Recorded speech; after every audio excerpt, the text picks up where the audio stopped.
Eh bien, bonjour à tous, j'espère que vous jouez bien. Bienvenue dans ce 3e épisode de Mini Trip qui, je le rappelle, revient sur certains pays visités dans le grand voyage du Tour du Monde en 80 jeux et pour présenter des nouveaux jeux. Et ici, je vais vous présenter Belgian Beer Race en compagnie de mon ami Mick qui est l'auteur du jeu. Bonjour Mick. Salut. Alors, avant toute chose, on va lancer le générique. Tu es prêt ? Je suis prêt. 3, 2, 1, générique!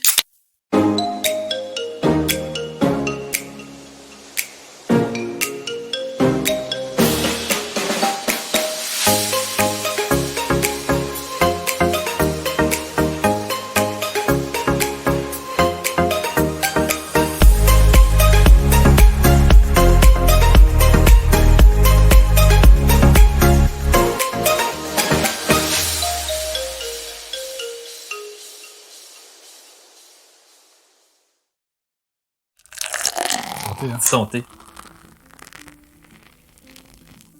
Ah, c'est bon, c'est quoi? C'est une bière Belgian Beer Race. Une bière Belgian Beer Race. Brasserie avec la brasserie de la Mule, exceptionnellement pour le jeu. Alors, dis-moi, mais qui es-tu et quelle est ta position, je vais dire un petit peu, sur la scène ludique belge et maintenant peut-être internationale.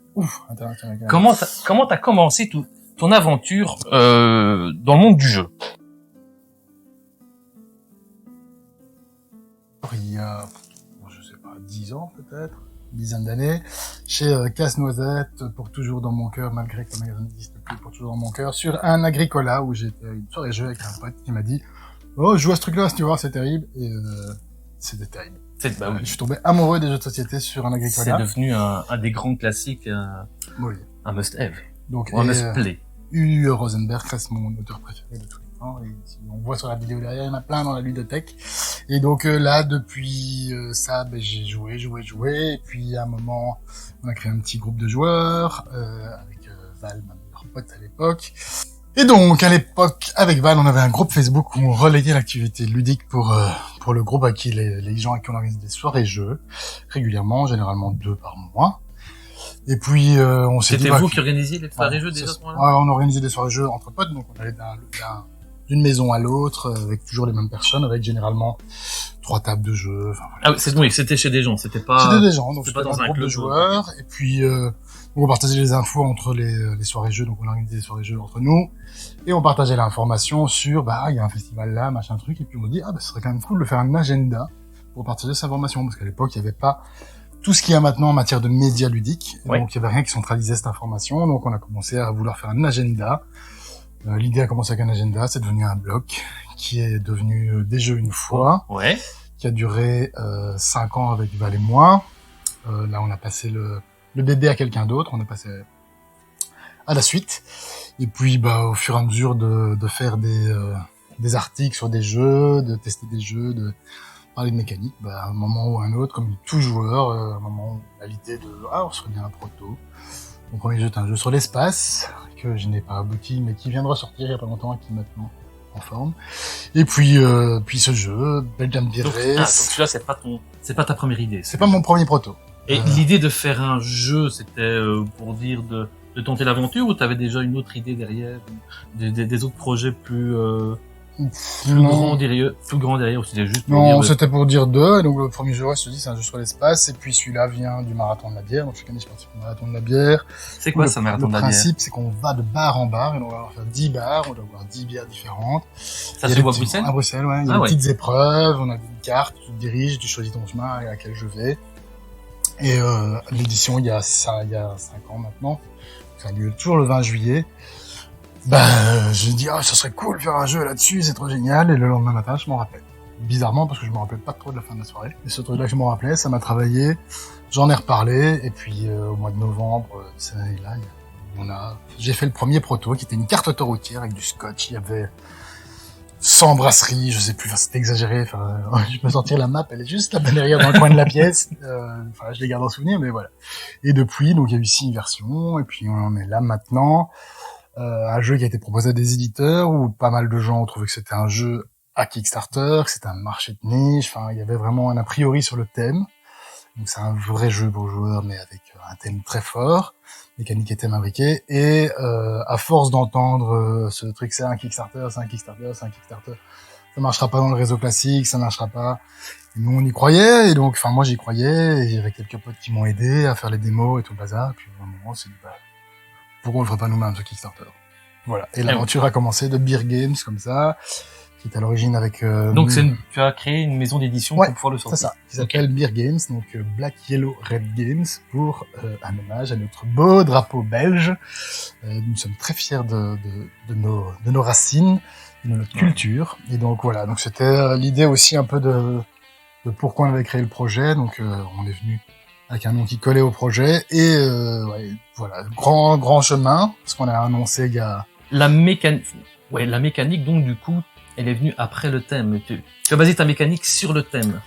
On dit parfois de beaucoup de jeux que le thème est plaqué sur une mécanique. Ici, c'est une démarche inverse. Ouais. Alors ici, l'idée, c'était à l'origine donc de reprendre le concept du marathon de la bière, où on va de bar en bar, et donc j'ai dit, les bars à Bruxelles, ça va être compliqué, il y en a tellement, pourquoi on ferait pas des brasseries sur une carte de Belgique? Et à partir de là, j'avais l'idée, il fallait que j'aille de brasserie en brasserie, et tout s'est articulé sur le fait qu'on visitait. Qu'est-ce que je faisais quand on va dans une brasserie? On boit un coup.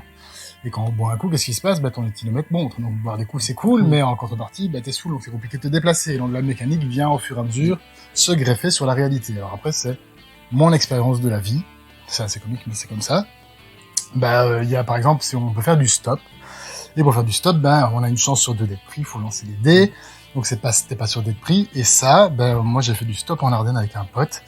Et en gros, il y a, il s'arrête, il dit, on est sur une route perdue, jamais personne ne nous prend. Il dit, t'inquiète. Il sort 2 bouteilles de bière de son sac, il le tend, la première voiture qui passe s'arrête, et donc voilà parti. Là où je pensais qu'on en avait pour 2 heures, en 5 minutes on attendait une voiture, le mec nous a déposé où on devait aller, il a fait un détour. Voilà. C'est les Ardennes, alors il paraît que ça marche ailleurs, moi j'ai essayé qu'en Ardennes, et les Ardennes belges, vous savez que c'est un point charmant de notre pays, avec des gens très sympathiques. Et voilà. Et donc ça, c'est une mécanique qui s'est mise dans le jeu, parce que c'est un truc qui m'est arrivé. Et donc tout le principe est là, tu peux acheter du fromage, si tu manges du fromage, ça te fait des saoulés, et donc ton éthylomètre va descendre. Donc tout est logique. Alors bon, évidemment, on a quand même fait des concessions pour que ça soit ludiquement parlant intéressant. Donc il y a quand même. Donc si vous allez prendre entre chaque brasserie, il va y avoir 3 moyens de transport possibles, qui sont le vélo, le transport en commun et le stop, comme je t'ai dit, c'est que ces déplacements sont calculés sur la réalité. Ouais, attends, on va sortir le plateau, parce que le plateau est donc recto verso. Alors vous avez le verso avec les brasseries qui sont dans le jeu. Donc on en a pas encore parlé, mais ce sont 40 brasseries réelles. Tchouk. Hop. Voilà. La magie fait. La magie opère. Voilà. Donc voilà. Ça c'est le plateau de jeu. Ça c'est le plateau de jeu avec tous les lieux que l'on peut visiter. Tout à fait. Et donc à chaque fois, il y a 3 moyens de transport, et donc ces 3 moyens de transport, donc à chaque fois s'il y a un petit 2, c'est 2 unités de temps. 2 unités de temps, c'est une demi-heure. Et si vous allez de Bruxelles à la brasserie numéro 22, il vous faut réellement 1 heure en voiture. Il faut 1 heure et demie en transport en commun, et il faut 3 heures en vélo. Donc tout ça est réel. Alors après, il y a des petites interprétations. Donc, par exemple, il y a des 8 ici en bas en vélo. Et ça, c'est raccourci parce que pour que ça soit ludiquement intéressant, mais parfois il y a des endroits où c'est extrêmement long. Si on va de Chimay à Orval, il y a plus que 4 heures de vélo. Surtout dans la région. Tu m'étonnes. Mais donc tout est calqué sur la réalité. Les brasseries sont aux réels endroits. Il y a différentes actions possibles dans les brasseries. On peut boire des coups s'il y a un bar ou une taproom, et on peut acheter de la bière s'il y a un shop. Ça, c'est la réalité aussi. C'est ce qui se passe sur le terrain. Et ça, c'est vraiment dans cette brasserie-là, donc la brasserie numéro 20 qu'on peut retrouver au verso. Et je pense que tu as un carnet qui replie... Attends, et on va aller jusqu'au bout, on va ouvrir la boîte. Alors, il y a 2 choses dans la version Deluxe. La première, c'est qu'il y a des menus. Pardon, je fais tout tomber. Il y a des petits menus, comme une carte. Alors, je peux le balancer là, on le voit à la caméra. Tac. Il y a des petits menus. C'est un menu, si tu l'ouvres, dedans, tu as la carte. Donc, tu vas avoir à chaque brasserie son numéro, tu vas avoir le nom de la brasserie, et tu vas avoir une bière qu'on a sélectionnée. Par exemple, si on parlait de la vin tout à l'heure, on va être à la brasserie de la Houppe, qui va nous servir de la Houppe, et elle se situe à Namur. Et qu'est-ce qu'on va pouvoir y faire? On va pouvoir y boire des coups, et c'est des bières blondes qu'on peut y boire, parce que la Houppe est une bière blonde. D'accord. Et pareil, si on va ailleurs, on va avoir toutes les informations sur ce qu'on peut y faire. Donc, par exemple, là, on peut acheter et boire, c'est de la bière brune. C'est une BRWN, pour l'abréviation de raccourci de Brown, Brown. chez Biologist Brauerei Hofken, et ça se passe à Hasselt. Donc on va se retrouver avec des petites informations pour le jeu en temps réel. Et donc dans ces brasseries-là, on peut réellement aller acheter directement de la bière et consommer Oui, c'est ça. sur place. Exactement. D'accord. Et là avec du fromage, ce sont des brasseries qui offrent vraiment Du fromage. d'accord. Et à complément de cela, parce que nous on voulait un truc qui soit vraiment un peu une promotion du patrimoine brassicole belge, il y a un petit livret des brasseries. Et dans ce livret des brasseries, on va retrouver 64 pages, avec une intro sur ce livret. Il y a un peu une préface par monsieur Antoine Pierson de Maltetax, qui est un très très bon ami à moi, qui vend de la bière sur Saint-Gilles. Donc il explique la bière, l'histoire de la bière en Belgique. C'est très intéressant parce que c'est, voilà, je vous laisserai le découvrir. Après, on va avoir une petite page pour chaque brasserie, avec l'histoire de la brasserie, son site internet, son année de fondation, où elle se situe, la bière, par exemple, ici, qu'on a mis on a mis en avant dans le jeu. Oui. Donc, la Delta IPA, la Delta IPA chez, Bruxelles Beer Project, et la lanterne ici chez nos amis de l'Hermitage, avec un rappel des infos. Et puis, si on va plus loin au centre, ça, c'est le masterpiece pour moi. Il y a un petit passeport. Donc, si je vais visiter la brasserie Cantillon, je peux mettre la date où je vais, demander à ce qu'il me fasse un petit cachet ou le barman signe. Et si je goûte la bière, je peux faire la petite croix ici et mettre la date à laquelle j'ai goûté la bière. D'ailleurs, on l'a pas encore annoncé officiellement, mais le premier qui nous enverra les 40 brasseries qu'il a visitées fait une photo, parce qu'il y a des brasseries qu'on ne peut pas visiter, mais donc s'il a fait une photo devant et qu'il a de la preuve pour les 40 brasseries depuis le jour où le jeu est sorti, on lui fait gagner une super surprise. Et je vous préviens qu'il sera pas déçu. Donc l'idée, c'est vraiment d'avoir ce petit passeport et donc que les gens puissent aller visiter les brasseries en réalité, dire je l'ai visité, j'ai goûté la bière. Voilà. Il n'y a pas d'appréciation, mais c'est vraiment un truc voilà, fun. Et puis à la fin, on va retrouver un peu la suite des autres brasseries. Ouais, la suite des brasseries. Et puis il va y avoir des informations, comment est-ce qu'on brasse l'histoire de Beer Game, qui on est, nos valeurs, comment on brasse une bière. Et il y a l'histoire des trappistes aussi, un endroit. Voilà. Donc c'est vraiment un petit document complet sur le jeu.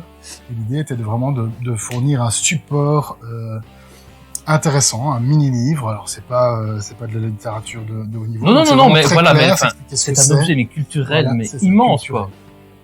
Exactement l'objectif, et donc de remercier en quelque sorte les brasseries donc toutes les brasseries nous ont autorisé à figurer dans le jeu. Mais ça a duré un temps de dingue pour aller les démarcher. Oui, on est à plus de 6 mois pour avoir les autorisations de toutes les brasseries, donc presque un an même. Ressentez. Ah, ça va faire du bien, je parle beaucoup. C'est le but. Elle est bonne cette bière, il faudra qu'on en parle. On en parlera après. Donc voilà, l'idée est vraiment d'avoir un objet fort, quoi. On va quelque chose de fort, et de voir, donc cette brasserie nous ont donné des autorisations, et ça a été gros travail. Par exemple, ici, tous les hexagones sont pour les trappistes. Donc on a l'autorisation d'utiliser le logo trappiste, et dans le petit livret des brasseries, vous allez retrouver qu'est-ce que c'est qu'une trappiste. Toutes mes questions, j'ai ici, les trappistes. Alors c'est bien. Vous l'invitez, vous le mettez devant la caméra, et et je fais tout. Et tu fais tout. Et donc les trappistes, voilà. Et donc ça, c'était hyper important pour nous aussi. On a l'honneur de pouvoir utiliser le terme trappiste officiellement dans notre jeu. Et donc, oui, parce que c'est quelque chose de très réglementé. C'est une appellation contrôlée. Donc ici, on a le droit de l'utiliser. Donc beaucoup de supports. Par exemple, si on n'a pas dans un livre, pas forcément l'autorisation de l'utiliser. Nous, on a vraiment l'autorisation, et donc on a voulu mettre ça en avant aussi parce que c'est hyper important. Tout le monde sait. Il y a 5 trappistes en Belgique, mais qu'est-ce que c'est qu'une trappiste? C'est ici une abbaye cistérienne, il doit y avoir les moines qui brassent, il y a vraiment quelque chose. C'est une histoire très forte, hein, les trappistes en Belgique, il faut que tu m'arrêtes, hein, à un moment. Non, attends. Alors, honnêtement, c'est le but d'un petit peu de la chaîne, c'est de discuter tout le côté culturel que peut donner un jeu. Le côté technique, le côté ludique, et les règles, il y a 36 000 youtubeurs et influenceurs qui font ça, et qui font ça superbement bien avec des parties live, des résumés de parties, des mises en place de moi, ce qui m'intéresse, c'est vraiment tout le côté culturel. Ok, d'accord, il y a un jeu sur tel thème ici, sur la Belgique, sur la bière et tout ça, mais qu'est-ce qui revient? Et c'est vraiment, exceptionnel que tout est calqué sur la réalité. Du coup, les trappistes. Savais-tu quelle est la vocation d'une bière trappiste? Non, du tout. En fait, les moines qui vont brasser, donc c'est une idéologie, donc ils vont consacrer les bénéfices du brassage à faire vivre leur communauté, donc se nourrir, maintenir des bâtiments en place. Oui. Et tout l'argent qu'ils gagnent, à côté de ça, il sert à quoi? Il sert à faire des projets sociaux. Donc le but n'est pas de s'enrichir. Donc par exemple, Chimay, je prends un exemple parce que on a discuté avec un représentant, Chimay chaque année finance des projets sociaux hyper importants et ça peut aller d'un petit truc, une plane de jeu, enfin j'extrapole, je ne maîtrise pas assez les sujets, mais à des œuvres caritatives et donc il y a vraiment le but, c'est de ne pas s'enrichir donc mais de faire vivre les gens autour de la communauté. Donc c'est très important et donc c'est pour ça que pour moi c'est encore plus une fierté parce on a appris beaucoup de choses sur les trappistes pendant la mise en place du jeu, mais c'est encore plus une fierté de l'avoir parce qu'il y a une vraie noblesse dans le geste. Donc quand vous buvez une trappiste, vous faites un geste social. C'est dingue, hein, ça. C'est ça, terrible. Dingue, hein. Terrible. Voilà. Du coup, on rachètera plus d'Orval. On en trouve. Quand c'est marrant, ça, Orval. Faut savoir que la bière d'Orval est très très dure à trouver et je crois que c'est un tirage limité par an. Hein. Alors, toujours le même principe. Si la bière est trappiste, elle est brassée dans l'enceinte de l'abbaye. Oui. Et donc, dès qu'on a atteint... Donc, alors, évidemment, là, ils vont pas faire une brasserie sur toute l'abbaye. Donc, il y a des moines qui prient, qui font leur activité de moines. Donc, il y a toute une partie qui est consacrée à la vie de l'abbaye. Et donc, il y a généralement une partie qui est consacrée à la brasserie. Ouais. Et une fois qu'on arrive à la capacité maximale que le territoire alloué à la brasserie, ben, on ne sait pas agrandir la brasserie. C'est pour ça qu'Orval, on est à la production maximale. Et donc, il commence à avoir des pénuries parce qu'il y a de l'exportation, il y a ce genre de choses. Et donc, on ne sait plus livrer tout le monde. Et d'ailleurs, maintenant, si on va à l'abbaye chercher des bacs de bière, bien, il y a une limitation également à l'achat. Moi, si tu vas au Colruyt, au coin de la rue là-bas, s'il y en a, tu dois le demander, de la mettre en rayon. Vous avez de l'Orval, et tu peux avoir un pack de 4 bouteilles. Mais c'est pas en rayon, faut aller le demander. Faut le demander. Faut le savoir. Je ne vous dis pas où je suis. Comme ça, vous n'irez pas le demander. Ne demandez pas d'Orval de Colruyt. Laissez-la moi. C'est marrant parce que moi, j'habite pas loin d'un drink qui est sur la chaussée, donc pas une brasserie, mais ce qu'on appelle chez nous un brasseur qui permet où on peut aller acheter vraiment par bac tout ce qui est les softs, la bière, etc. Mais voilà, je vais te demander un bac d'Orval. Ah ouais. Bah voilà. Donc, chez nous, il y en a pas. Donc c'est un peu le. J'ai peut-être eu un coup de chance. Bah oui, moi j'ai un bac, mais j'ai dû chipoter pour l'avoir. Et donc, moi j'ai un bac, oui, parce que je l'ai obtenu via quelqu'un, machin truc, bidule truc, j'ai un bac. Et maintenant, je peux le faire remplir. Alors, à la brasserie, tu peux le faire remplir. Donc, tu dois aller avec ton bac vide, et ils te le remplissent? Ouais. Enfin, ils te l'échangent, ils te l'échangent. D'accord. Ils me l'échangent parce que j'avais un bac collector avant et on me l'a pas rendu. Oh merde. J'ai dégoûté. On vient de parler des bières trappistes. Quels sont les autres types de bières qu'on va pouvoir retrouver dans le jeu? Est-ce que t'as, je vais dire, brassé large au niveau des types de bières? Alors, l'idée était d'avoir quelque chose d'assez homogène. Alors, le paysage brassicole belge, alors vous remarquerez probablement que si le montage reprend tout ça, je vais le dire plein de fois parce que c'est un mot que j'utilise tout le temps quand j'en parle, le paysage brassicole belge. C'est une vraie pépite. Et donc, on va aller de brasseries méga industrielles. Je ne citerai aucune brasserie industrielle parce que dans le jeu, il n'y a que des brasseries indépendantes qui brassent leur propre bière, très important. D'accord. Donc, on n'a pas de groupe industriel. Donc, on va pas trouver de bière qu'on trouve qu'on trouve généralement dans les grandes pubs, etc. C'est ça. Mais on va trouver des grosses brasseries. Donc, par exemple, si je prends du Buisson, qui brasse la cuvée des Trolls, c'est une énorme brasserie, mais c'est encore une brasserie familiale. On est à 5e génération voilà, c'est de père en fils et de fille. Mais pareil chez Lefebvre, c'est aussi une brasserie, alors, de très grosse taille, qui fait énormément d'exportation, mais c'est également une brasserie familiale. Et donc, la personne que j'ai rencontrée dans la brasserie, c'est la fille de la génération d'avant. Et donc, ainsi de suite. D'accord. On travaille en famille. Alors ça, tu vois, c'est une caractéristique première. Donc ça, tout est indépendant.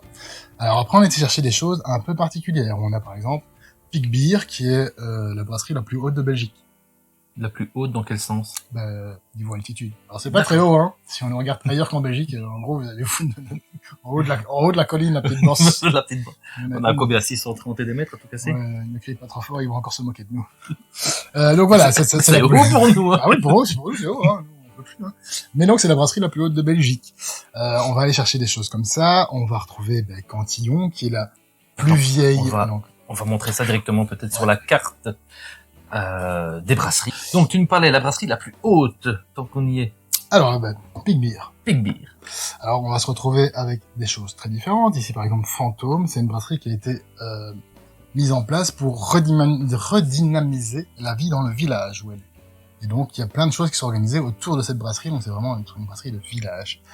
On va retrouver Cantillon, qui est la brasserie emblématique de Bruxelles, qui est la seule qui a traversé le XXe siècle et qui a, au début des années, donc à la fin des années 1900 et au début des années 2000, c'était la seule brasserie à Bruxelles. Mais non. Oui, historiquement, donc elles ont toutes disparu à la fin du XXe siècle, et Cantillon est la seule qui a survécu, donc qui est à l'origine un coupeur de gueuses. Donc, ça devient un peu trop technique pour moi, mais donc coupeur de gueuses et assembleur de gueuses, donc c'est des techniques. Donc la gueuse est quelque chose de très typique, et donc c'est une bière à fermentation spontanée à Bruxelles, et donc qui est un truc typique. Et donc Cantillon est la seule brasserie qui existe depuis 1900 à Bruxelles. Et donc brasserie de la Seine, tout en bas. Alors elles ne sont pas positionnées exactement au même endroit à Bruxelles, c'était pour faire un truc plutôt symétrique. Brasserie de la Seine, c'est le retour de la craft beer à Bruxelles. Donc le brasseur artisanaux. Oui, voilà. Le petit brasseur de garage. C'est ça, ils ont commencé sur la même chose. BBP a commencé dans un garage. Et on va retrouver des choses très spécifiques comme ça sur cette carte qui va nous permettre d'aller très très loin. Donc, tu connaissais déjà toutes les brasseries avant de créer le jeu, ou alors c'est au fur et à mesure de tes recherches que tu as. Il y a différents éléments. De un, il y a ma connaissance, les brasseries que je voulais absolument mettre dedans. Par exemple, il y a Légende, c'est là que je suis né, c'est la brasserie que je connais depuis des années. Donc forcément, ça devait y être. Donc il y avait des brasseries que moi je connaissais, que je voulais absolument mettre dedans. Après, ce qui s'est passé, c'est que j'ai consulté des amis qui m'ont dit « Ah ouais, moi j'aime bien cette bière-là », donc j'ai un peu regardé la carte, puis on a cherché, puis après il y a quelques brasseries où il manquait des trous sur la carte, et là on a été chercher des références. D'accord. Comme, je reviens à Antoine de Maltatax, il m'a beaucoup aidé dans les recherches de brasseries. Et alors ici, il y a une brasserie qui a été trouvée grâce à quelqu'un de notre communauté qui nous a donné l'information en disant « Ah, je cherchais une brasserie dans ce coin-là », et il m'a informé qu'il y avait une brasserie là, que j'ai découverte. Donc je connaissais la plupart des brasseries du jeu. Il y en a quelques-unes que je connaissais pas, et à l'heure actuelle, je les ai toutes gotées. Ils n'ont pas été réticents quand tu es venu avec ton projet? Alors, on a eu la chance, et je remercie vraiment les gens qui ont fait ça au début, des gens qui, dès le début, nous ont soutenus. Donc moi, si j'ai rencontré Amo, l'illustrateur, c'est via Max de No Science, et donc il faisait des illustrations pour certaines étiquettes de No Science. C'est lui qui nous a mis en contact, et donc Max, quand on lui a proposé le projet, il a dit oui, Max il a signé. Hermitage a suivi, et puis on a eu quelques noms qui ont dit oui. Et une fois que les noms ont commencé à s'aligner, c'était plus facile pour les gens qui ne connaissaient pas. Ça fait effet boule de neige, quoi. Il y a tout le côté aussi, le fait que je viens pour un jeu de société, que la plupart de ces gens, je ne vois même pas ce que je vais faire. Donc, on donne une autorisation. Il y a certaines personnes où ça a été plus compliqué. Il y a eu. Oui, parce que voilà, tu viens avec un jeu de société. Je suppose qu'il y en a très peu qui connaissent le domaine ludique, je veux dire des jeux modernes, traditionnels non, mais des jeux contemporains. Oui, c'est ça. Je suppose qu'ils se demandaient ce que tu allais en faire de leur marque. Il y a eu, c'est ça. Il y a eu plusieurs discussions aussi sur la limitation de l'autorisation, à quel domaine. Évidemment, je peux pas faire des t-shirts, moi, avec marqué dessus Cantillon. C'est pas ça que j'ai demandé l'autorisation. Donc, c'est très précis. Mm-hmm. Il y a des brasseries qui ont précisé les autorisations pour utiliser leur nom. Et donc, voilà. Ce qui est très bien aussi, parce que ça nous a permis de mûrir notre réflexion pour la suite. Comment est-ce qu'on va faire pour, si on fait d'autres jeux sur la bière. Et donc, voilà. On a appris aussi en le faisant. Et puis, il y en a qui ont tout à fait, ils nous ont même dit, faut-il vraiment signer un document pour ça? Vous pouvez utiliser le nom de la brasserie, je m'en fous. Oui, d'accord, voilà. Oui. Donc on a eu un peu de tout comme réaction, et puis c'est vraiment le fait aussi que ça s'est mis en place avec le temps, et que on a signé des brasseries, et il y a des gens avec des grands noms qui nous ont fait confiance, et des noms plus connus, et après au fur et à mesure, c'était plus facile. Après, voilà, il y a des choses plus compliquées aussi. C'est-à-dire? Par exemple, il y a des brasseries, donc de 1, les trappistes, il fallait avoir l'autorisation des trappistes, puis après l'autorisation de chaque brasserie trappiste. Les 5 trappistes sont dedans, hein? Oui. Alors à l'origine, il y en avait 6, maintenant il n'y en a plus que 5 en Belgique. Donc, il a perdu son agrément, celle qui est située par ici a perdu son agrément, et donc ça a très bien tombé, vu qu'on on a les 5 du jeu. Par exemple, à West Veteran, on va se retrouver avec une brasserie qui est très, une trappiste, où on est dans l'essentiel de l'idée de la trappiste. Et donc, on se retrouve avec une brasserie qui ne vend pas de bière, très peu de bière. Et donc, il y a un système de réservation où il faut s'y prendre à l'avance. Avant, c'est par téléphone. Et donc, il y a un moine qui répondait au téléphone 1 heure par semaine et qui prenait les rendez-vous. Et tu devais venir avec ton numéro de plaque, tu peux prendre un bac, c'était à un certain moment. Maintenant, c'est un système électronique de réservation, mais c'est toujours très fermé. Très fermé, donc c'est pas une vente ouverte. Alors, voilà, il y a très peu de boîtes qui s'y généralement, on va nous demander très cher, ou alors il faut aller au café en face qui est un très loin. Mais bref, c'est toute une histoire. Et donc, Why the Letter Run, sur le principe, n'a aucun besoin de promotion. Donc, après, on fait un peu la promotion, nous, via le jeu de la bière. Donc, pour eux, ils n'ont aucun intérêt à être dans le jeu.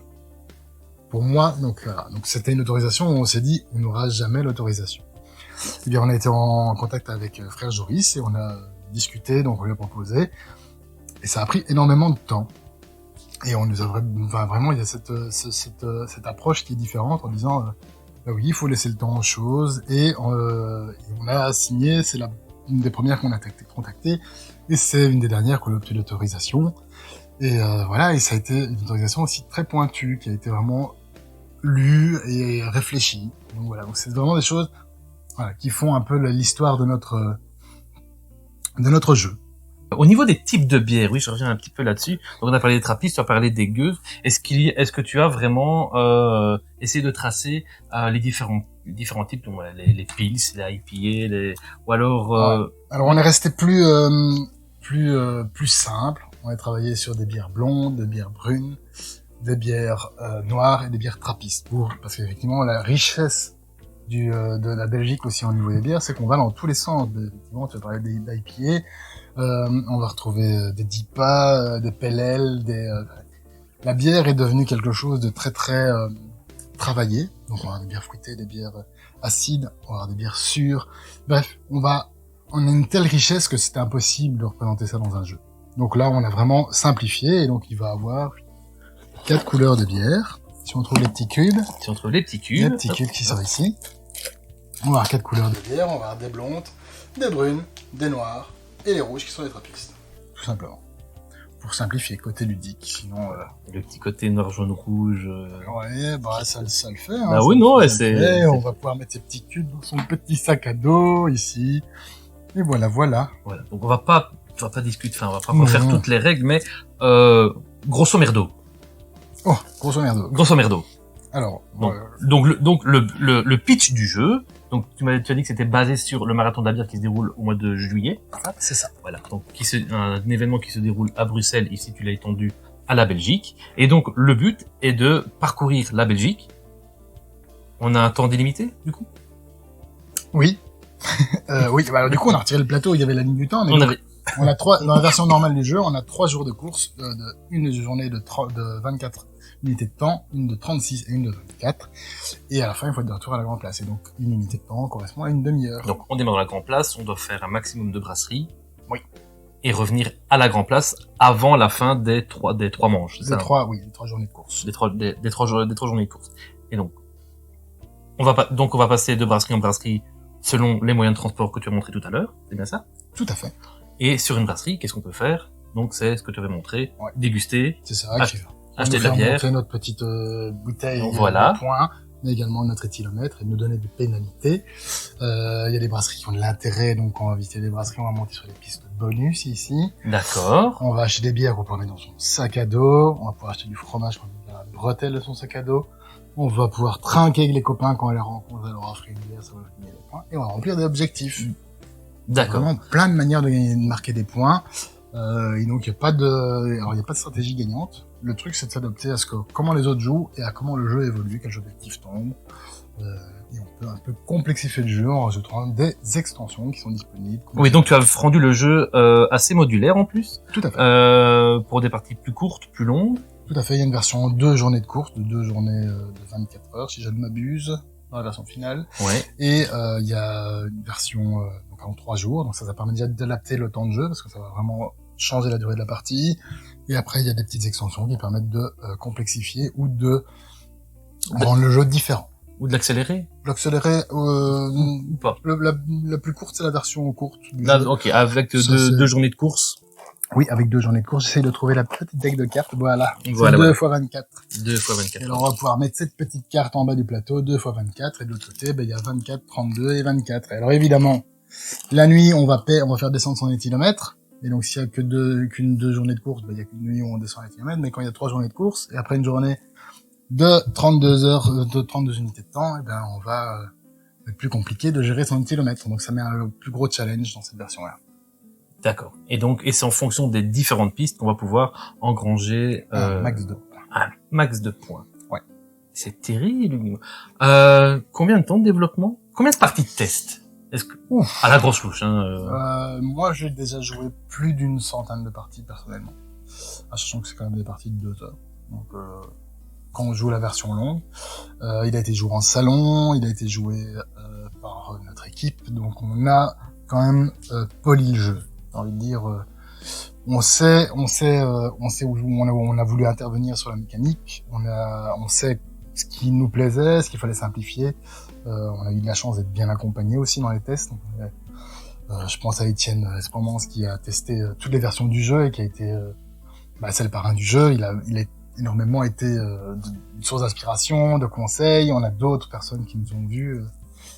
L'idée du fromage vient par exemple de Nicolas Bodard qui a testé le jeu. Il dit mais il manque un truc là, il manquerait pas du fromage et des choses comme ça. Je vois la bière et du fromage. Voilà, ça a été des petites réflexions des gens et donc au final. Ouais, par exemple, la règle de, à un certain moment, j'ai bu 4 bières, je peux plus faire de vélo. D'accord. Okay. Ça, c'est venu très rapidement en disant, oui, mais du coup, c'est quoi l'impact? C'est venu rapidement. Dans un test, et on a appliqué une mécanique pour ça. Tu disais que t'étais à la version 6 du jeu. Oui. Je suppose que chacune des versions, t'as fait des petites adaptations entre les versions. Et pour ceux qui veulent essayer de développer leur jeu, etc., quel est le fait de changer d'une version à l'autre, de dire, ok, voilà, maintenant je passe à une nouvelle version parce que l'ancienne... Alors, il y a des choses majeures. Donc, la première fois, la version 1, la version 2. Donc, la première, c'est une version autoroutière. La deuxième, c'était un plateau écrit, ce qui a permis de clarifier l'information et aussi de changer. Donc, les brasseries, il y avait beaucoup trop de brasseries, il y avait vraiment plein de choses. C'était imbuvable, quoi. Après, voilà, on veut trop en faire au début. Imbuvable pour un jeu de bière. Bon, c'était très bien. Et donc, du coup, voilà, on a un peu j'ai réduit le plateau. Et puis, c'est des changements esthétiques, mais aussi dans les mécaniques, on va rechanger des informations. Et donc, c'est pour ça qu'on passe d'une version à une autre. À l'origine, ça se jouait avec des cartes qu'il fallait collecter. Donc, à chaque brasserie, il y avait un petit plateau qui dispatchait des cartes. Là, maintenant, on va mettre des petits jetons sur les brasseries qu'on a visitées, puis collectionner des cartes, parce que c'était vite le bordel. D'accord, ok. Donc voilà, des choses comme ça, mais ça change mécaniquement tout le jeu. Et donc il faut un peu tout repenser, changer les plateaux au fur et à mesure, et puis il y a vraiment si vous allez sur le site de Beer Games, il y a quelques photos de toutes les versions du jeu, et la première vaut vraiment le détour. Et au niveau de l'équilibrage, ça n'a pas été trop compliqué? Alors, j'ai énormément de chance. Il y a eu très peu de vraiment d'équilibrage non, il y a de l'équilibrage général. Ça s'est vraiment fait assez naturellement. On a mis des points et puis on a un peu corrigé au fur et à mesure, mais on n'est pas loin quasi de la version d'origine sur certaines choses. Allez. Ça c'est alors c'est probablement un méga coup de bol, parce qu'honnêtement pour le même prix.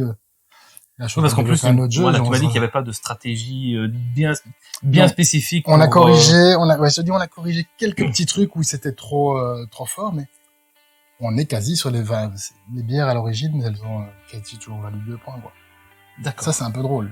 Tu vois, c'est un choix arbitraire, ça fonctionne. On a un peu corrigé ces pistes-là, mais je peux retrouver les versions d'origine, mais quasi pas de différence. Après, sur les cartes, là, il y a un vrai travail d'équilibrage, c'est sur toutes les cartes, les valeurs de chaque carte objectif. Là, on a refait des stats. Les vrais stats derrière. Oui. Parce que le reste fonctionnait bien. Là, on a par contre voulu bien regarder, par exemple, acheter de la bière blonde. S'il y a plus de bière, il y a beaucoup plus de brasseries qui vendent de la bière blonde. Ouais. Du coup, ça vaut moins de points. Par contre, acheter de la bière noire, où il y a que 4 brasseries sur le jeu qui sont une brasserie, on a là, ça va plus de points. Et là, on a vraiment fait un système de stats.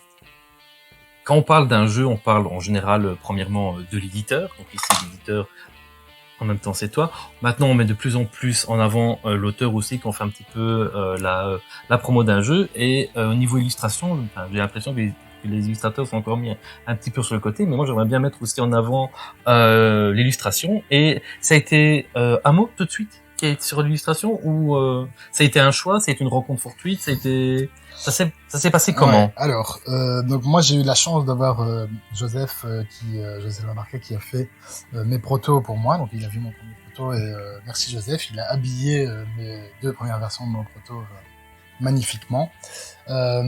Et donc à un moment on a décidé d'éditer, donc il nous fallait un vrai illustrateur, et donc l'idée était de commencer à chercher, et avec une décision, je reviens toujours à Antoine de Maltatax, mais il a fait sans s'en rendre compte beaucoup de Et choses. qui est Antoine de Maltatax? Donc c'est le patron d'un beer shop ici à Saint-Gilles, D'accord. qui a fait la préface du livret des brasseries. Et qui me dit oui, pourquoi pas un illustrateur de bière. Il y a d'ailleurs, et alors on avait discuté de Chrome, qui est l'illustrateur de l'Hermitage. Il me dit mais il y a aussi celui qui fait les bières de Sony Science. Demande à Max, il fait Cantillon, il fait machin, il fait de Rank. Et je fais ouais, ok, cool. Donc je prends contact avec les deux en parallèle. Et Max me met en contact avec Amo, et on a rendez-vous au Moederlandic. J'arrive avec ma boîte, je suis mis sur la table, je regarde son travail. Au bout d'une demi-heure, on avait fait le tour de la question et on a bu des coups, et ça a matché direct, humainement. Puis il n'y a pas eu de suite de toute façon de l'autre côté pour l'autre illustrateur, et donc là on est parti à fond ensemble dans le projet. À savoir qu'Amo n'a jamais fait de jeu de société, il a fait un autre projet mais qui n'est jamais sorti il y a des années. Et donc lui il illustre, il fait du poster, des posters. Mm-hmm. Il fait donc soit pour des groupes de musique, soit il fait du comment on appelle ça, des posters d'art sur le gaming, par exemple, sur des films, par exemple des posters Zelda, Alien. Oui, ok. Dans son style, dans son style. C'est un style vraiment particulier. Je pense pas qu'on ait déjà vu ce genre de style. Alors c'est tranché. Oui. Voilà. Tu aimes ou tu aimes pas. Nous, on est ultra fans. Il a une capacité d'adaptation qui est quand même assez importante. Donc là, il travaille pour Cantillon et No Science, qui au niveau des étiquetages est très différent. Il fait également les étiquettes pour de Rank, et on se retrouve avec des illustrations qui sont quand même assez différentes, mais on reconnaît sa patte.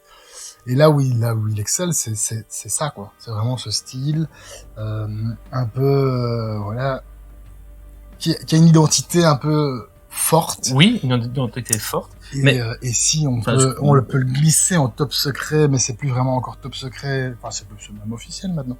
C'est lui qui va illustrer la réédition de Bruxelles par Geek Attitude Game. Avec des extensions. Et la couverture... c'est une info qui a déjà été dite, mais... Qui a déjà été dite comme ça dans un commentaire ou l'autre, mais... Moi, j'ai vu la couverture. Oh! Je peux te croire que ça va le faire. Et donc voilà, et c'est aussi, c'est quelqu'un qui est très minutieux dans son travail. Donc il va prendre énormément de temps à régler des détails, goupiller des petites choses, et ce genre de choses. Donc voilà, et on est vraiment dans cette image ici, par exemple, si on la prend, je vais la mettre plus loin, je sais pas si vous voulez la voir, cette couverture. Cette couverture, c'est quasi là.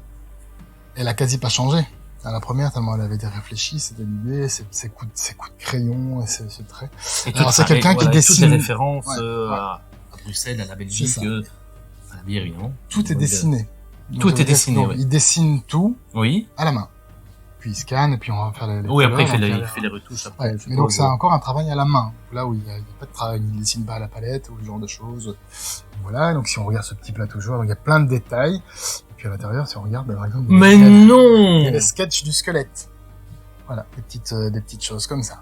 Donc c'est vraiment un travail où il est hyper minutieux sur ce logo. Le logo, pareil, hein. Il n'y a pas eu 32 versions du logo.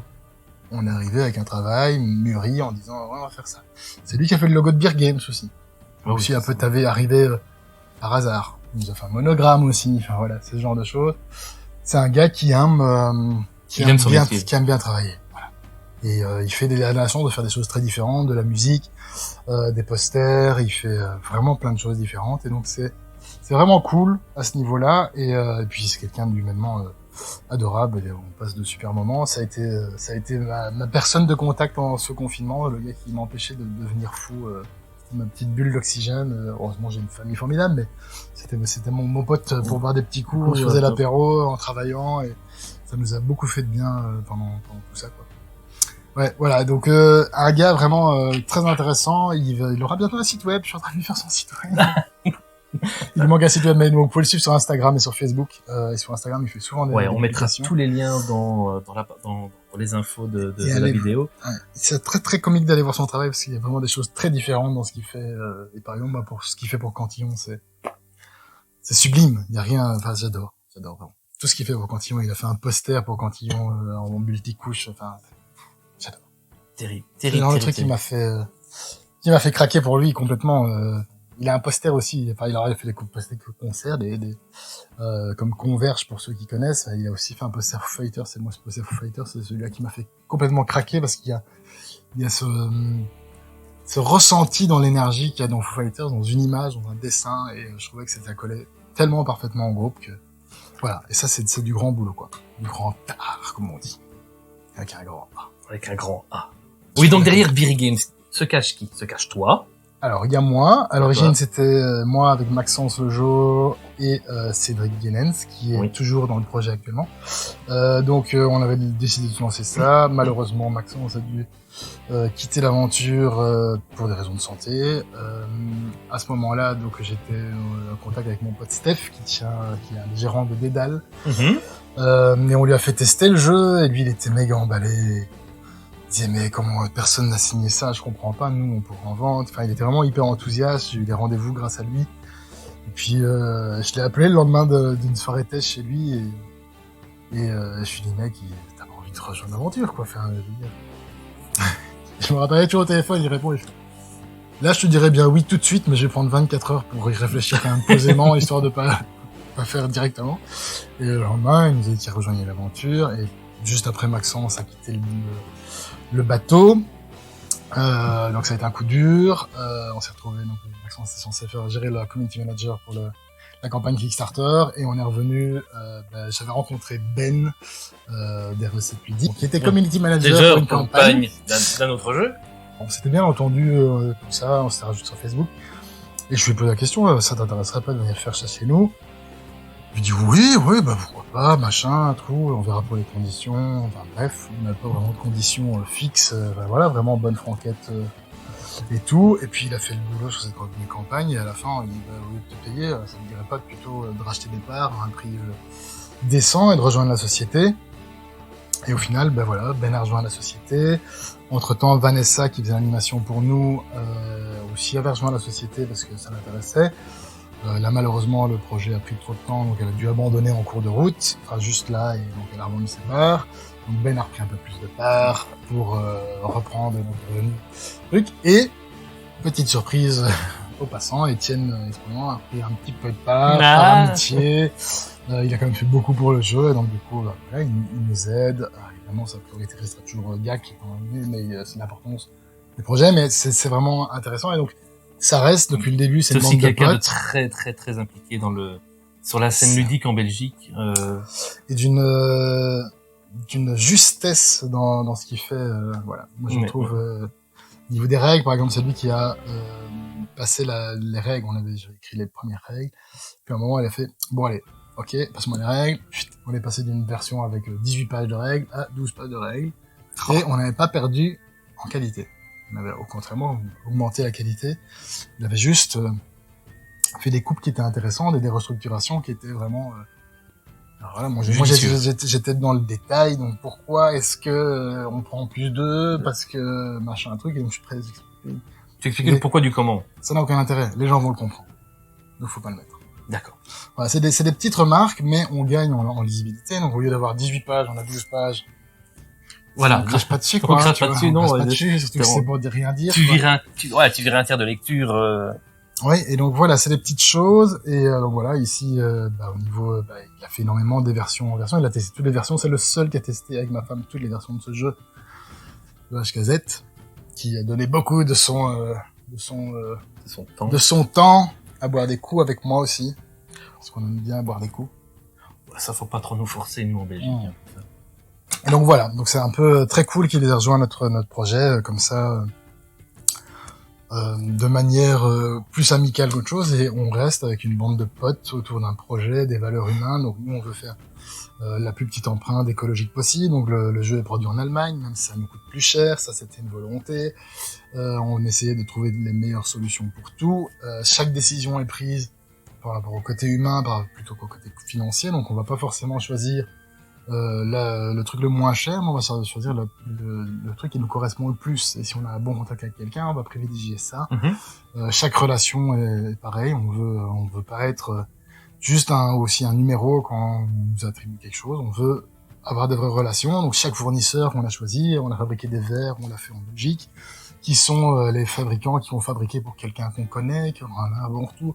On a fait des ouvre-bouteilles, on le sait, les ouvre-bouteilles, c'est le même fabricant que les ouvre-bouteilles d'une des brasseries qui nous a recommandé chaleureusement. D'accord, oui. Voilà, on travaille tout sur la truc, et quand on envoie un mail en disant « Ah, salut, j'ai eu ton contact via machin », hyper important, et s'il y a quelque chose ne nous plaît pas, un contact ne nous plaît pas, on va arrêter directement de discuter. Alors, on a fait des choix éditoriaux qui sont compliqués, donc il faut vendre ce jeu un peu plus cher en version retail, par exemple, que ce qu'on aurait pu le proposer si on l'avait fabriqué en Chine.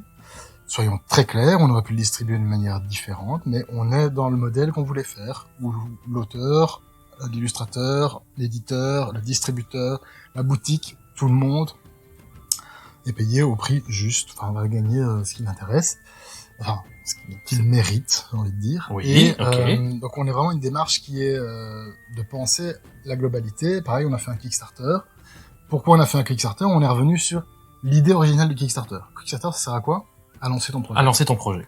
Alors, je ne lance aucun débat là-dessus. On a parfois maintenant des Kickstarter qui permettent de faire des montagnes d'argent. Nous, l'idée, c'était d'avoir de l'argent pour pouvoir produire notre jeu. Et ce qu'on demandait, c'était l'argent pour produire les 1000 premières boîtes, en version la plus light possible. L'idée est, si on doit refaire un Kickstarter, on le refera pour des projets qui sont nécessairement financés par ce biais-là, ça veut dire où on doit prendre un gros risque. Et là, c'est la vraie raison pour moi. Sinon, ça nous a permis de lancer notre boîte et notre première édition. Est-ce que tu vas regarder à prendre des jeux, je vais dire, où tu peux te permettre de ne pas faire de Kickstarter, ou tu vas regarder à des jeux ou ça, ou alors tu vas pas forcément justement regarder à la faisabilité de la société ou du Kickstarter, tu prends un jeu parce que il te parle, ou alors tu vas prendre... Ouais, alors, on sait pas encore très bien où on va dans la direction ligne éditoriale. Après, on a déjà 2 jeux signés qui sont la version D de Belgian Beer Race, donc c'est une version courte en une demi-heure, aussi on faisait des brasseries, mais... Roll and Write.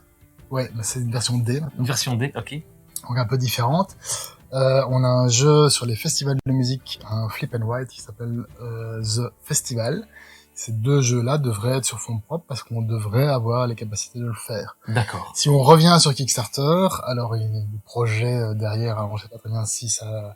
Donc il y a des extensions possibles pour Belgian Beer Race. Ok. Soyons honnêtes, d'autres pays sont intéressés, des stand-alone, donc il y a des possibilités que des choses arrivent, et là ça soit par Kickstarter, parce que on a besoin d'une communauté sur un projet pareil. Et effectivement, c'est ça l'idée aussi, c'est d'emmener des gens sur quelque chose en disant, tout le monde m'a dit, ça sortira pas en boutique, ça servira à rien, ça marchera pas. C'est un marché de niche. Moi, je pense pas que c'est un marché de niche. Je pense que c'est un jeu pour des joueurs, où il y a une vraie mécanique, et c'est un jeu pour les gens qui aiment la bière et qui ont envie de découvrir quelque chose. Et si on n'est pas joueur, on va pouvoir y jouer. Et si on n'aime pas la bière, on va pouvoir y jouer. Et ça, je peux te le promettre, c'est testé avec ces 2 publics cibles. Donc je l'ai fait en festival de la bière. Ouais. Non Oui, donc avec des gens qui ne sont pas du tout non-joueurs. Voilà, ça marche. Qui sont... Et après, quand t'as fini d'expliquer les règles, on se dit ouh, ça va être compliqué. Je reste là, on fait un tour de table, je reste pour le 2e et puis on en repart. Au 2e tour de table, on me pose plus de questions, on me rappelle à la fin de la partie pour savoir le décompte final. Parce que c'est logique, parce que c'est une fois qu'on a tout vu. C'est intuitif. C'est intuitif. Et, mais par contre, un joueur va s'y retrouver à prendre du plaisir, et lui, tu peux te moquer du fait que c'est des bières, tu pourrais zapper ce truc, en disant, quelle brasserie je suis, je m'en fous. Oui, des gens qui vont prendre le livret des brasseries et dire, moi je le fais à chaque fois. Si je passe à Orval, je vais boire un coup, je vais acheter de la Orval. Même si c'est dans ma stratégie de jeu, c'est pourri, je le fais. Parce que voilà. Parce que c'est Orval. Mais pourtant, je le sais, stratégiquement, c'est pas la meilleure option parfois, mais un petit Orval à Orval. Voilà. Oui, donc le festivalier va clairement s'y retrouver, et le joueur qui aime bien se retourner les neurones pour optimiser son... Tout à fait. Pour optimiser son tour de jeu, va s'y retrouver aussi. Après, voilà, on va probablement ça va pas plaire à tout le monde non plus, hein. Je n'ai rien révolutionné. Mais je suis très content moi, c'est ce que je voulais faire. Ce que je propose là, c'est ce qu'on voulait faire. Et c'est un jeu qui nous parle à nous, et qui parle à la communauté. On a réussi à faire un chouette Kickstarter, et ça, pour nous, c'était hyper important, d'arriver à emmener des gens avec nous et de faire croire à ce projet, et parfois de dire aux gens qui nous ont dit, ouais, je suis pas sûr que ça va fonctionner, de dire voilà, ça va fonctionner, quoi.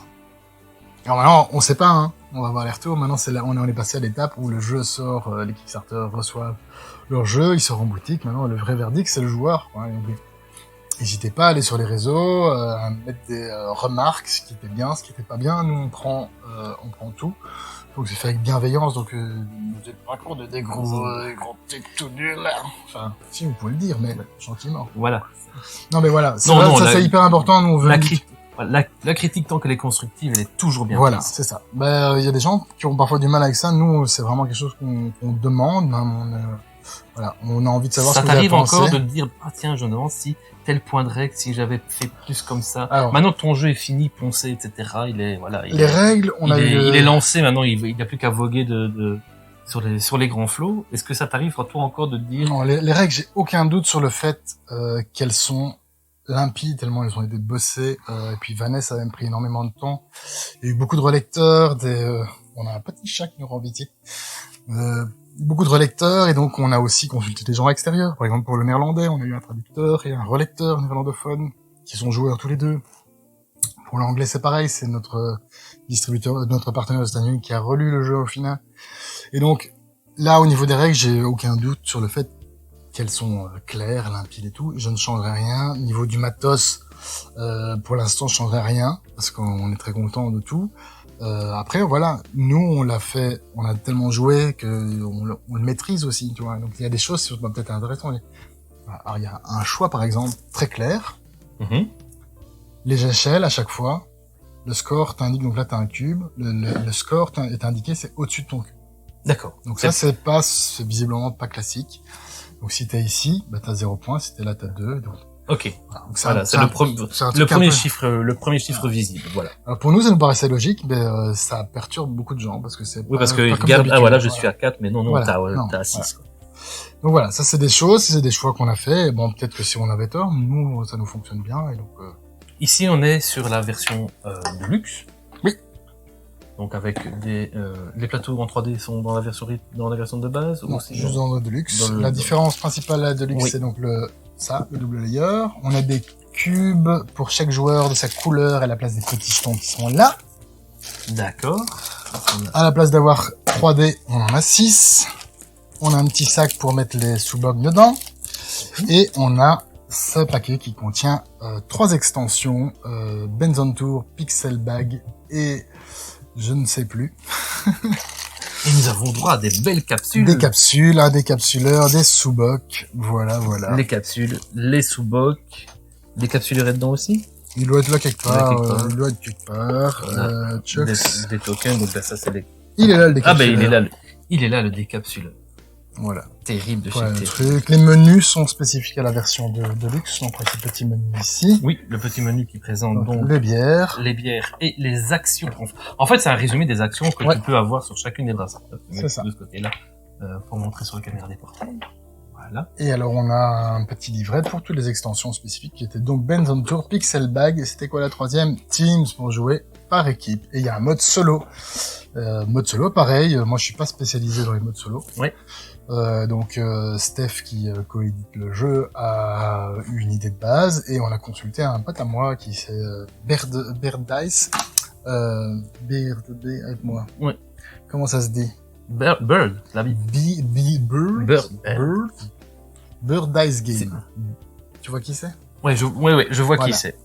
Qui a totalement amélioré ce mode solo, a fait toutes des conditions et là on a un vrai mode solo pour joueur solo. Donc, quelqu'un qui est habitué à jouer. Et ça c'est cool, tu vois, ça c'était aussi, on n'a pas capable, enfin, on était capable de le faire, mais on aurait fait un truc pour dire on fait un mode solo. C'est pas ça le but. Justement, si on met un mode solo, c'est parce qu'il y a des gens qui aiment jouer en solo ou qui n'ont pas le choix de jouer en solo. Et alors du coup, voilà, notre bon ami a développé, alors je sais pas où c'est indiqué, mais c'est indiqué quelque part que c'est lui qui l'a développé. Et donc c'est très important. C'est le genre de choses qu'on avait envie de faire. C'est bien de mettre un mode solo, mais s'il sert à rien, ou qu'il est inintéressant, pourquoi le mettre? Alors tu vois, si c'est pour le fournir parce que les gens le veulent. Oui, donc il y a un vrai enjeu derrière aussi le mode solo. Oui, et c'est pour ça que si on n'est pas capable de le faire, trouvons les bonnes personnes pour le faire et nous donner un coup de main. Et voilà. Disponible en français, néerlandais, anglais. Tout à fait. Et donc il va être donc ici maintenant on est début juin 2021, donc ça Quand on regardera la vidéo dans 10 ans, on se dira quel bon jeu quand même. Donc on est ici au début 2021. On est maintenant sur la livraison des Kickstarter Tout à fait. en francophonie. Et les États-Unis sont en cours de livraison. Oui. Le Japon donc on a Pledger au Japon seront livrés aussi en même temps. Enfin, il y aura... Il y a une traduction japonaise? Non, non, mais donc sur la En campagne, anglais on a des gens au Japon, on a des gens en Australie. Enfin bref, on a Ok. une petite... c'est des petits nombres, mais il est un peu partout. Donc le Kickstarter a rayonné un peu internationalement. Mhm. Donc ça, c'est en cours de livraison maintenant.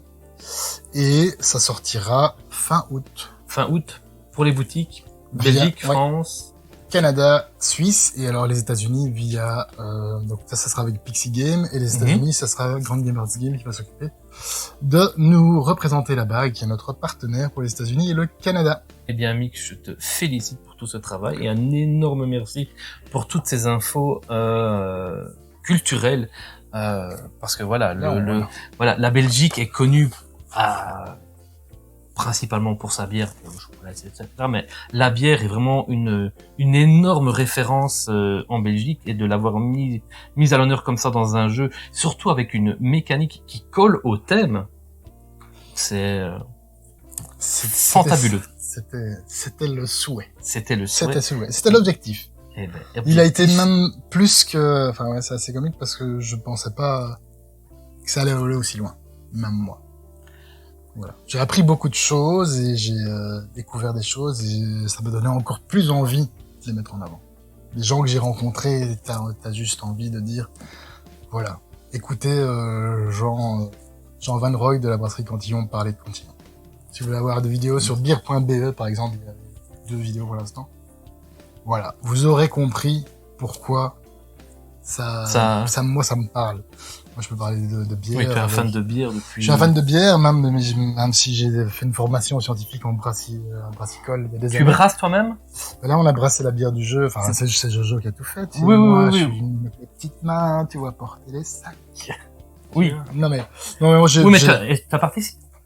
Parce que voilà, donc dans les goodies qu'on pouvait choper avec le Kickstarter, et je pense que si on vient te trouver une rue, il y a moyen de venir on choper a encore 2-3 canettes qui sont disponibles. des petites canettes donc de Belgian Beer Race, illustrées aussi par Amo. Tout à fait, donc Amo Voilà. est également l'illustrateur de la brasserie de la Mule, chez qui nous avons brassé cette bière, et on a fait la remise à Bruxelles. Et si la bière s'appelle Beer, avec le YG jaune, c'est parce que c'est une bière blonde, quelque part. Ce qui veut dire que nous avons encore un B et un R qui sont disponibles. Et il y a une couleur, tu vois, qui n'a pas encore été utilisée, par exemple, pour les canettes. Tu vois pas où je veux en venir? Allez. Peut-être que d'autres bières, Peut-être que d'autres... s'il y a de la demande et que les gens aiment ce qu'on fait et qu'on vend des jeux et qu'on s'amuse bien. Qui sait, peut-être une bière exclusive pour, je sais pas, un truc comme... Une extension Non, pour un petit festival Festival en Allemagne, là, Allemagne. tu vois. Non, tu vois pas, tu penses pas que ça fonctionne pas? On verra. Enfin, Bon, on verra. on en reparlera d'ici là. Tu participer à la recette de la bière? Alors évidemment, on en a discuté ce qu'on voulait faire ensemble, mais alors, voilà. Voilà. Parlez avec Joël Galli de la brasserie de la Mule et vous comprendrez qu'à l'heure actuelle, être un vrai brasseur, c'est pas un truc où on met, je mets un petit peu de grain, je mets du houblon, je fais bouillir et c'est bon. Et c'est pour ça qu'il y a tellement de recettes de bière et c'est pour ça que c'est vraiment aussi des artistes. Sur cette... On a vu. Alors c'est un Belgian, Est-ce que c'est une bière blonde, ouais. Mais de quel type, quelle catégorie? Enfin, les infos, Alors, je veux dire, usuelles, sans peut-être rentrer dans les détails. Si, on va dire que c'est un Belgian IPA. Un Belgian IPA. C'est comme ça qu'on a dit, un Belgian IPA des familles. Un Belgian IPA des familles.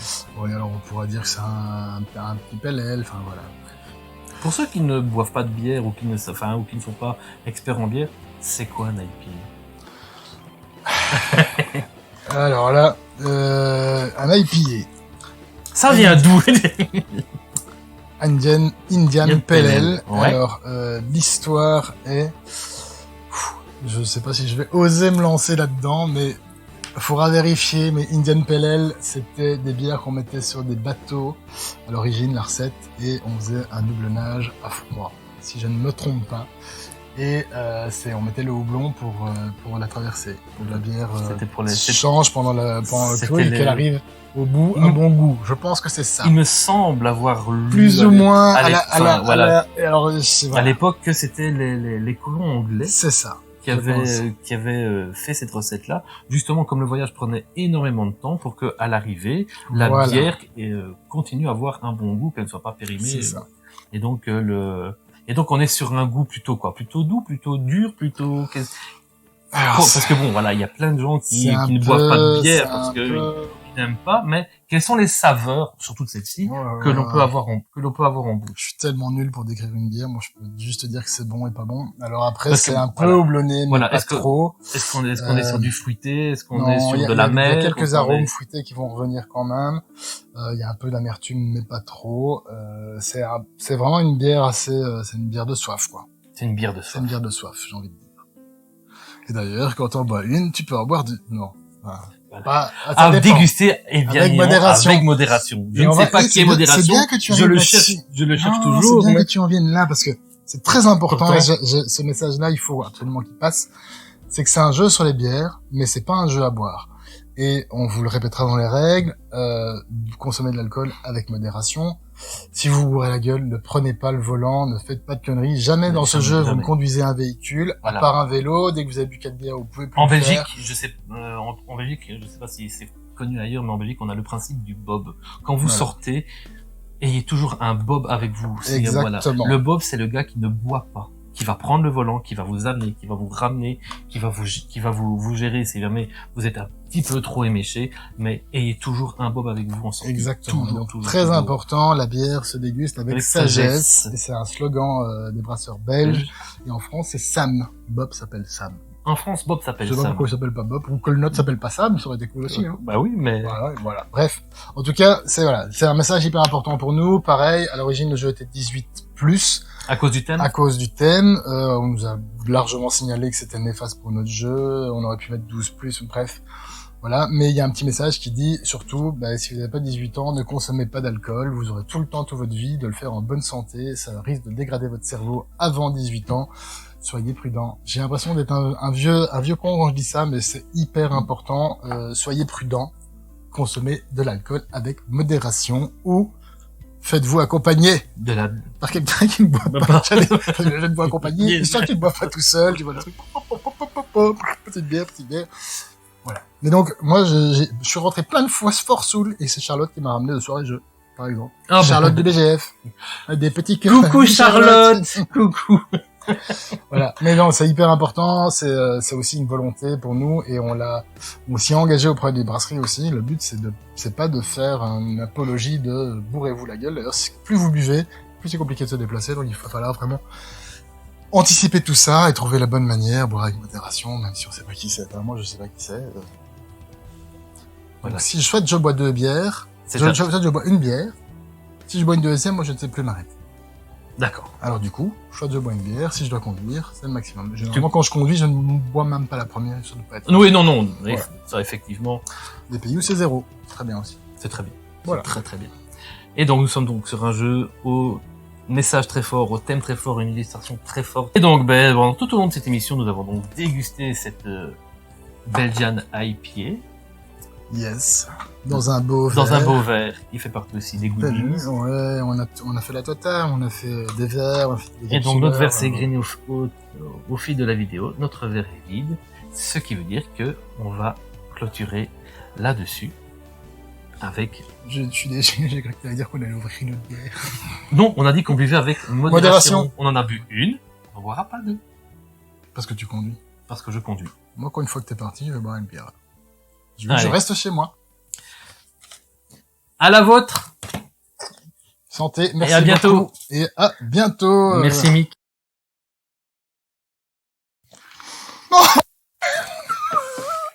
Eh ben voilà. Ça c'est fait, il y en a plein le plateau. Oh merde. Bouge pas, je me dégoupille. Donne-moi un petit mouchoir là-bas, s'il te plaît. Je suis désolé. Écoute, je prendrai...